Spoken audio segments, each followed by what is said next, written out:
Did you know that most seniors say the wrong things at the doctor's office, and it's quietly ruining their health? Many seniors do this without thinking, and the truth is, it can stop you from getting the care you actually need. Doctors rely on your words to guide their decisions, and when those words are vague, dismissive, or misleading, the results can affect your health more than you might imagine. In this video, we're going to reveal 5 ugly truths about the way many older adults talk to their doctors. These are the phrases and habits that nearly everyone over 70 has picked up, but few realize are working against them. By uncovering these, you'll not only protect your health, but you'll also strengthen the respect and trust between you and your physician. Stay with me until the end, because these insights can change the way you handle your appointments forever. You'll see how a few small shifts in communication can help you live longer, stay stronger, and feel more confident every time you walk into that office. And if you find this video helpful, please like and subscribe so you don't miss the wisdom we share here. Now, let's get started. Number 1. Saying, "I'm fine," when you're not. One of the most common phrases seniors use at the doctor's office is, "I'm fine." It sounds polite. It sounds simple, and maybe it even feels like the right thing to say. But underneath it can be one of the most damaging habits. When you say, "I'm fine," even if you're dealing with pain, fatigue, or troubling symptoms, your doctor may take you at your word and move on. The result is missed opportunities for early detection, treatment, and real relief. This response often comes from psychology. Many older adults don't want to feel like a burden, or they fear being labeled as complainers. They grew up in a generation where toughness and silence were valued, and where health issues were often kept private. But carrying that mindset into medical appointments can backfire. Doctors are trained to listen for details, and when you hold them back, you strip them of the tools they need to help you. I once spoke with Martha, a 76-year-old woman who always told her physician she was fine. In truth, she was struggling with dizzy spells and shortness of breath.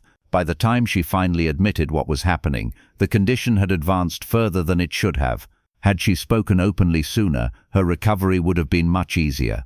The ugly truth here is that saying, "I'm fine," might feel polite, but it can quietly rob you of years of good health. Being honest about what you feel is not complaining, it is protecting your life. And when you give your doctor the full picture, you give yourself the best chance at healing and thriving. Number 2. Saying, "It's just old age."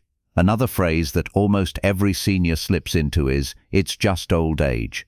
Aches, pains, memory lapses, or changes in sleep get brushed off with those 4 words, as though nothing can be done. But here is the harsh reality. Not every discomfort is simply aging. Sometimes it is your body sounding the alarm for conditions that can be treated or managed if caught in time. By blaming everything on age, you risk overlooking problems that could be eased, prevented, or even reversed. Psychology plays a strong role here. Many older adults fear hearing bad news, so they minimize symptoms by telling themselves it must be natural. Others grew up with parents who accepted suffering as part of getting older, so they carry the same belief. But doctors cannot challenge what you downplay.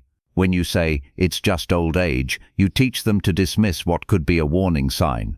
Take Frank, a 72-year-old man who told his doctor his chest discomfort was probably just age catching up.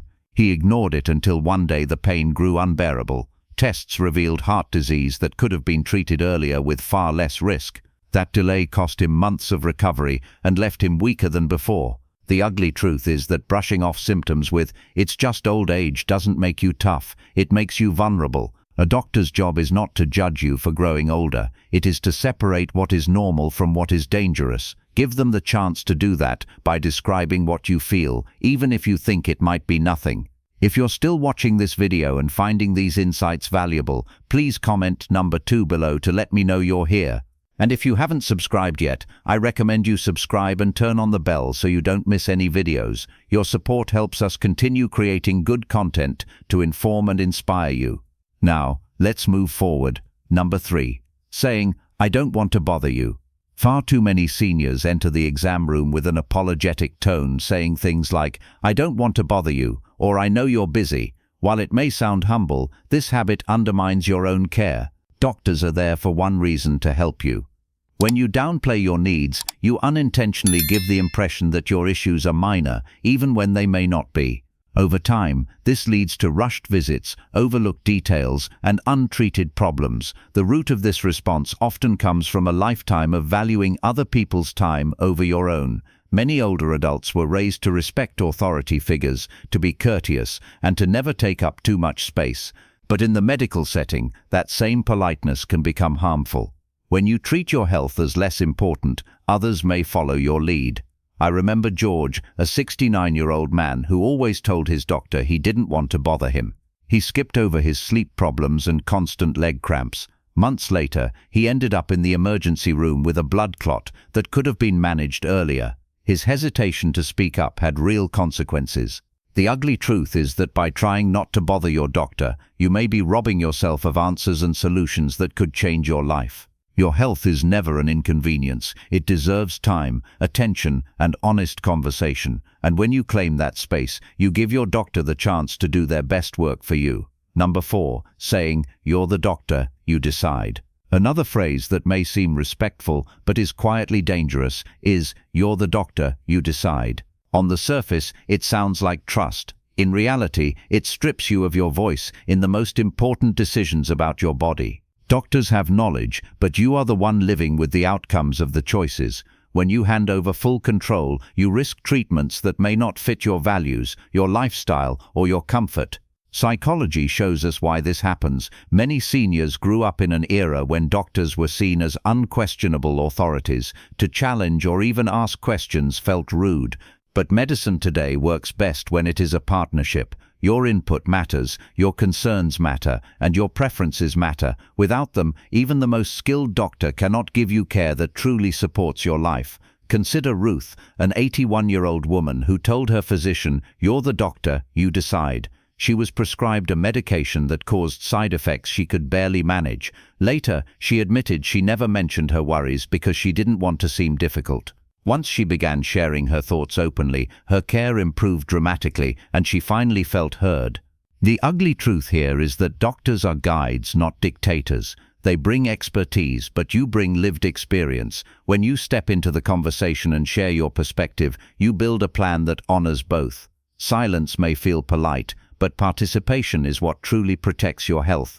If you're still watching this video and finding these insights valuable, please comment number 4 below to let me know you're here. And if you haven't subscribed yet, I recommend you subscribe and turn on the bell so you don't miss any videos. Your support helps us continue creating good content to inform and inspire you. Now, let's move forward. Number 5, saying, "It's nothing, forget it." Perhaps the most harmful phrase of all is, "It's nothing, forget it."